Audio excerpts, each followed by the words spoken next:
What big ideas have you changed your mind on in the last few years? I mean, there's a lot on kind of the life level. There's a couple, obviously, in the business level. I think on a more practical basis, I've just stopped believing in macroeconomics. I think I studied economics in school and computer science, and there was a time when I thought I was going to go be a PhD in economics and all that. But the further I get, the more I realize macroeconomics is a combination of voodoo complex systems and politics. And you can find macroeconomists to take every side of every argument. So I think that discipline, because it doesn't make falsifiable predictions, which is the hallmark of science, Hmm. because it doesn't make falsifiable predictions, it's become corrupted. Because you never have the counter example on the economy. You can never take the U.S. economy and run two different experiments at the same time. And because there's so much data, people kind of cherry pick for whatever political narrative they're trying to push.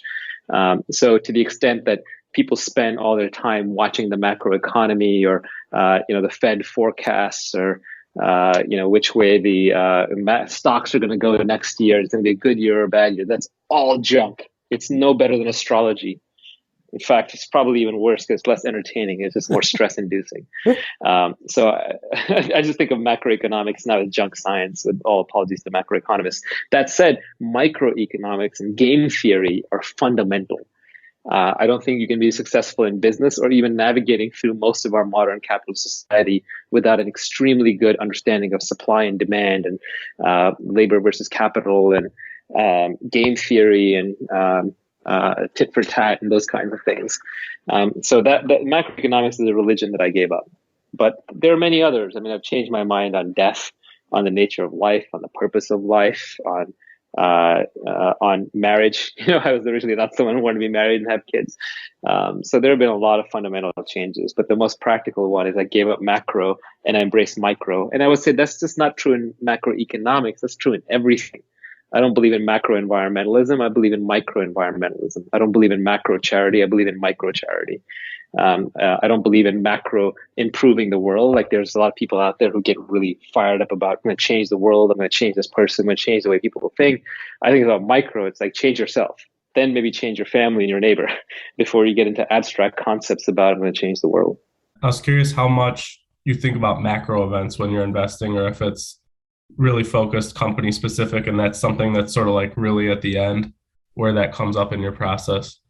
I think investing is difficult enough if you're just trying to understand a business and how it works.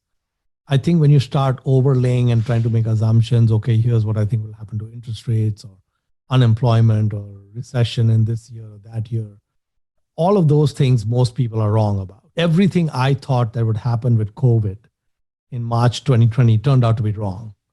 I mean, I would have never guessed that now we'd be sitting at all-time highs on the stock market after, more than 500,000 people died in the US. And we had all these lockdowns and stores and everything shut down and businesses, people working remote. I also wouldn't have thought that remote work would have led to a more productive workforce, not a less productive workforce. These are all counterintuitive.